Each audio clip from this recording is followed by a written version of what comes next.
अध्याय 4 दिव्य ज्ञान।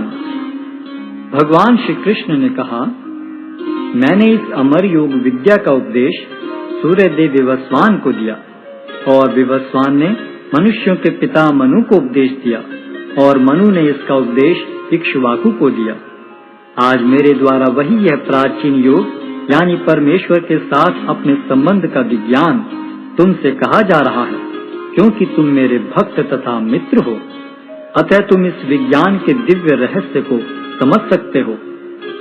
इस प्रकार यह परम विज्ञान गुरु परंपरा द्वारा प्राप्त किया गया और राज ऋषियों ने इसी विधि से इसे समझा, किंतु कालक्रम में यह परंपरा छिन्न हो गई। अतः यह विज्ञान यथारूप में लुप्त हो गया लगता है। अर्जुन ने कहा, सूर्यदेव विवस्वान आपसे पहले हो चुके हैं, तो फिर मैं कैसे समझूं कि प्रारंभ में भी आपने उन्हें इस विद्या का उपदेश दिया था। श्री भगवान ने कहा, तुम्हारे तथा मेरे अनेकानेक जन्म हो चुके हैं। मुझे तो उन सब का स्मरण है, किंतु हे परम तप, तुम्हें उनका स्मरण नहीं रह सकता है। यद्यपि मैं अजन्मा तथा विनाशी हूँ और यद्यपि मैं समस्त जीवों का स्वामी हूँ, तो भी प्रत्येक युग में मैं अपने आदि दिव्य रूप में प्रकट होता हूँ।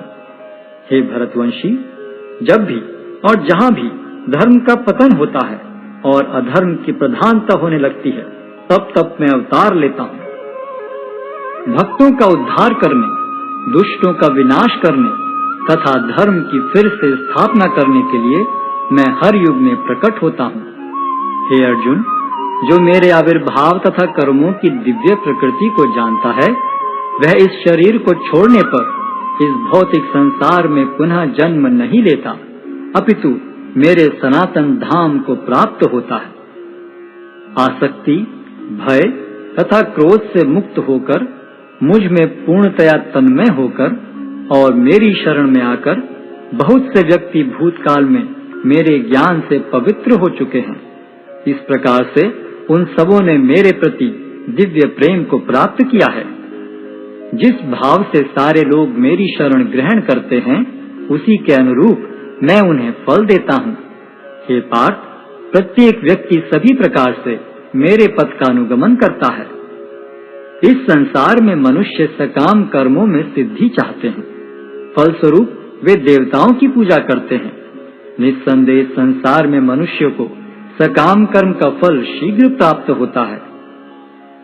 प्रकृति के तीनों गुणों और उनसे संबद्ध कर्म के अनुसार मेरे द्वारा मानव समाज के 4 विभाग रचे गए। यद्यपि मैं इस व्यवस्था का सृष्टा हूँ, किंतु तुम यह जान लो कि मैं इतने पर भी अव्यय अकर्ता हूँ। मुझ पर किसी कर्म का प्रभाव नहीं पड़ता, न ही मैं कर्म फल की कामना करता हूँ। जो मेरे संबंध में सत्य को जानता है, वह भी कर्मों के फल के पाश में नहीं बंधता। प्राचीन काल में समस्त मुक्तात्माओं ने मेरी दिव्य प्रकृति को जान करके ही कर्म किया। अतः तुम्हें चाहिए कि उनके पद चिन्हों का अनुसरण करते हुए अपने कर्तव्य का पालन करो। कर्म क्या है और अकर्म क्या है, इसे निश्चित करने में बुद्धिमान व्यक्ति भी मोहग्रस्त हो जाते हैं। अतः मैं तुमको बताऊंगा कि कर्म क्या है, जिसे जानकर तुम सारे अशुभ से मुक्त हो सकोगे। कर्म की बारीकियों को समझना अत्यंत कठिन है।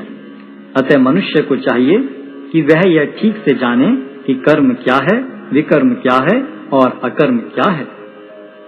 जो मनुष्य कर्म में अकर्म और अकर्म में कर्म देखता है, वह सभी मनुष्यों में बुद्धिमान है और सब प्रकार के कर्मों में प्रवृत्त रहकर भी दिव्य स्थिति में रहता है।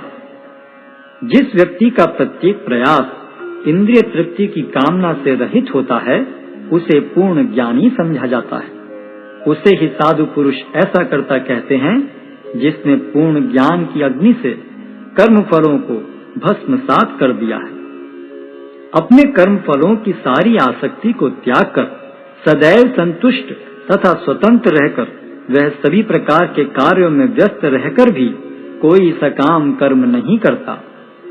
ऐसा ज्ञानी पुरुष पूर्ण रूप से संयमित मन तथा बुद्धि से कार्य करता है, अपनी संपत्ति के सारे स्वामित्व को त्याग देता है और केवल शरीर निर्वाह के लिए कर्म करता है। इस तरह कार्य करता हुआ वह पाप रूपी फलों से प्रभावित नहीं होता है। जो स्वतः होने वाले लाभ से संतुष्ट रहता है, जो द्वंद्व से मुक्त है और ईर्ष्या नहीं करता, जो सफलता तथा असफलता दोनों में स्थिर रहता है, वह कर्म करता हुआ भी कभी बंधता नहीं। जो पुरुष प्रकृति के गुणों के प्रति अनासक्त है और जो दिव्य ज्ञान में पूर्णतया स्थित है, उसके सारे कर्म ब्रह्म में लीन हो जाते हैं। जो व्यक्ति कृष्ण भावनामृत में पूर्णतया लीन रहता है, उसे अपने आध्यात्मिक कर्मों के योगदान के कारण अवश्य ही भगवत धाम की प्राप्ति होती है, क्योंकि उसमें हवन आध्यात्मिक होता है और हवि भी आध्यात्मिक होती है। कुछ योगी विभिन्न प्रकार के यज्ञों द्वारा देवताओं की भली भांति पूजा करते हैं और कुछ परब्रह्म रूपी अग्नि में आहुति डालते हैं।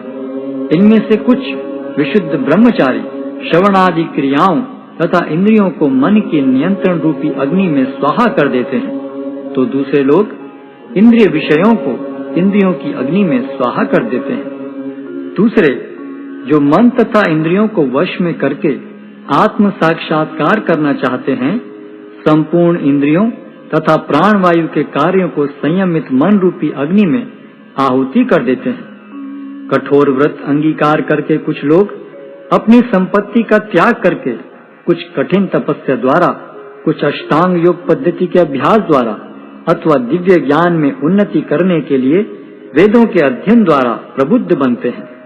अन्य लोग भी हैं जो समाधि में रहने के लिए श्वास को रोके रहते हैं।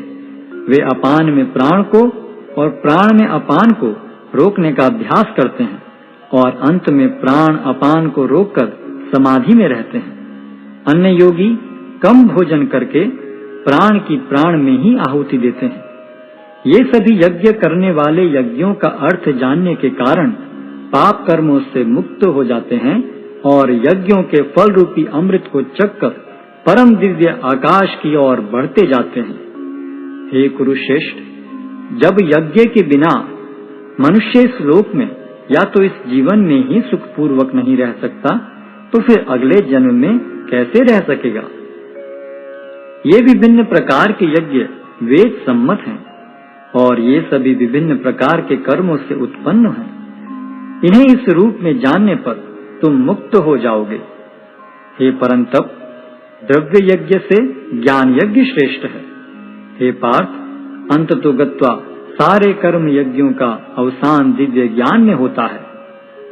तुम गुरु के पास जाकर सत्य को जानने का प्रयास करो, उनसे विनीत होकर जिज्ञासा करो और उनकी सेवा करो।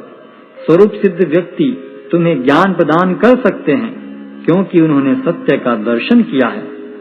स्वरूप सिद्ध व्यक्ति से वास्तविक ज्ञान प्राप्त कर चुकने पर तुम पुनः कभी ऐसे मोह को प्राप्त नहीं होगे, क्योंकि इस ज्ञान के द्वारा तुम देख सकोगे कि सभी जीव परमात्मा के अंश स्वरूप हैं, अर्थात वे सब मेरे हैं।